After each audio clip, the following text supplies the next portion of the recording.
Hey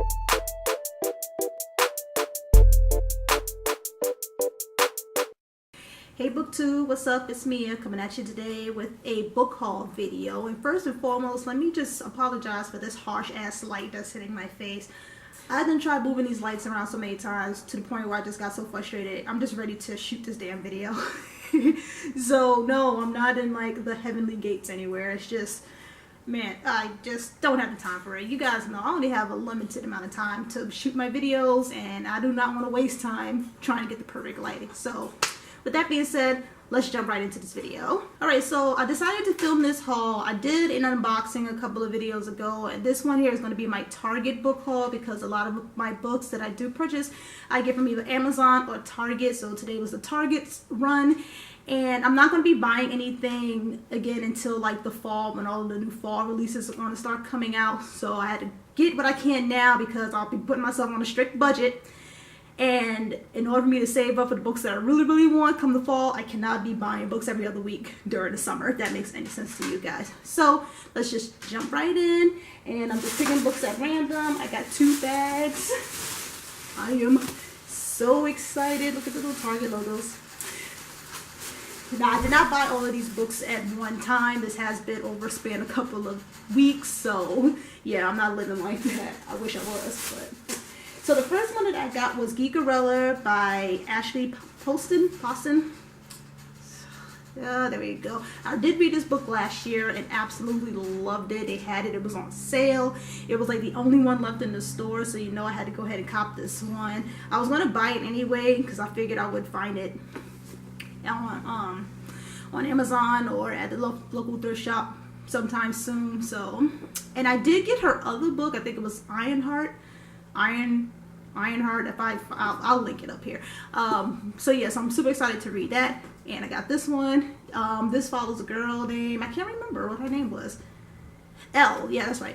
Elle, she is super into this sci-fi television show that's like pretty much a spoof off of Star Trek, and there's like this whole big cosplaying convention coming into town, and she is texting this guy who is like just as excited about the event as she is. And it's just like this little cute little love story. So I definitely like it. I want to say I had a review of this. I'm not sure. I have to double check, but definitely this was a 5-star read. Definitely loved it. Next we have Sky in the Deep by Adrienne Young. I think that's how you pronounce it. Now this has, I'm gonna put it on this one. This has been going around BookTube for a while now. This follows a girl who thought that her brother was either kidnapped or killed or taken by the enemy of this other clan they're at war with. And years later, while they're battling this other clan, she sees her brother in the enemy camp fighting with them. So the question is, why isn't he dead? And secondly, is he really fighting for the enemy, or is he just fighting to survive? We don't know. So yeah, a lot of 5 stars for this book here. Like I said, they had it, went ahead and copped it because I was going to read it anyway. So I'm really excited to read this one. Next we have Legendary, the second book in the Caraval series by Stephanie Garber. I liked and didn't like Caraval. I liked it enough to pick up the second book because it follows the second sister's perspective versus Scarlet in the first book. It was very weird. It was, you know, it's about this kind of like this traveling circus that comes and it selects like a group of people to be a part of the show, and you kind of gotta like solve the crime or whatever the theme is for that for the show of that year. So Scarlet and her sister, which I cannot remember her sister's name right now, Donatella, they receive invitations to go. Their father was like this big tyrant, so of course they jump at the chance, and all hell breaks loose, and Scarlet has to save the day. That's basically what it's about. Like I said, it was very weird, but weird enough that I did want to read the second book. Now, I don't know if this is supposed to be a duology or a series or not, but definitely wanted to go ahead and give it a read. Probably no time soon, but I definitely knew that I wanted to read it, so I just went ahead and got that one. Oh, Thunderhead by Neil Shusterman.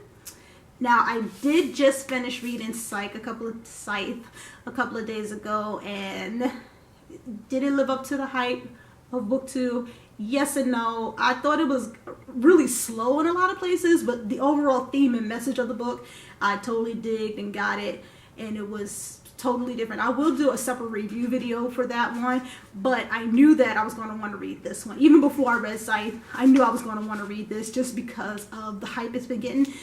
Now, I haven't heard much about Thunderhead, probably because I stayed away, due to spoilers. So even right now, I have no idea what this book is about. But I went ahead and got it because I know that I'm going to read it, and it'll probably be like, okay, I'm gonna read one book and then I'll pick up this one, only because I kind of want to give myself a break from it. Like I said, I just finished the other one not a couple of days ago, and I'm still kind of reeling off of that one, so I don't want to jump right into this one just yet, but definitely going to read. Don't you hate it when they put the sticker right in the middle of the title? Fury Born by Claire Legend. I hate when I can't pronounce their names. I'm so sorry. But this is another very hyped book on book 2, and everybody absolutely loves it. I'm thinking, yeah, I'm just gonna go ahead and buy this. I had this on hold at the library for the longest time, and I'm still on the waiting list. And I mean, by the time it'll probably come through, I could have been bought and read the book. Apparently, Fury Born follows these two queens who are like thousands of years apart, but their timelines are kind of sort of supposed to like collide in some type of way. So it sounds very intriguing. Definitely sounds like a adult fantasy novel. Anyways, people have been giving it like 5 stars here. This is from like people who've been reading it since they got like the ARC book form of it. So I am definitely can't wait to jump into this one because it sounds really, really good. And I know I didn't give the review it justice, but I mean, I'm kind of blind going into it also. So definitely stay tuned for that. And last but not least, I have been looking everywhere for this book, and I finally decided to just, you know what, I just ordered it off of Amazon, and then what happens, I go into Target and it's there. So otherwise I would have bought it from Target, but my order had already came in, so it really didn't matter as long as I got it. And that is, no surprise, An Ember in the Ashes, the 3rd book, A Reaper at the Gates. I gotta be honest, I'm not gonna read this book no time soon, but I knew I wanted to buy it. I was going to buy it. I have to do a reread of at least A Torch Against the Night. I think that's what the other one was called. I can't remember. I remember a whole lot of stuff in the 1st book. I can't remember a lot in the 2nd book. I knew I didn't really like the 2nd book that much, so I'm definitely going to have to do a reread. I don't want to, but I'm going to have to. I think if I'm going to get the full gist of this. And I think I've heard somewhere that this is going to be stretched out for another book or 2. Like, this isn't even going to be the last book. So it's maybe one of those books that I kind of like just hang on to for a while and just see, you know, what's happening, what's going to develop. Because if there's definitely going to be another book in this series, I might just hold out just so I can just reread the whole series. But, you know, we don't know that yet, so whatever. And this, there hasn't really been no reviews for this book yet, because, you know, I will always check a non-spoiler review, and I guess people are still reading it because I haven't really seen any yet. So, you know, we'll just see from there. And I think that's it. Oh, one more book. I do not have the physical copy of it yet because it does not come out until the 26th of this month. But I'll go ahead and put the picture up here, and that is The Emerald Sea by Michelle Mead. That is the 3rd book in the Glittering Court series, and I have talked about that all over my channel before. Absolutely love it. It's, you know, about these girls who are being pricked and primed to be the wives of the men in the new world, as they call it. And each book is told from the perspective of a different girl, but it follows the same timeline. So we get to see the same events, but from their different views and perspectives and things like that. The 3rd book follows a girl named Tasman. She was lost at sea on their way to the new world, and we don't know what happens. We don't know what happens to her. She is alive, but we want to find out what the hell happened to her while she was out lost at sea. And I mean, sign me up. I think that sounds really cool, really awesome. She was my favorite of the 3 girls anyways. So, like, let's save the best for last, right? That is it. That is my book haul for at least for the summer. Like I said, I won't be buying any more unless, you know, I can't count on, you know, being in a Goodwill or something and, you know, maybe buying a book or two, I don't know. But as for full-fledged like new releases and bigger book calibers, I'm not going to be buying until the fall.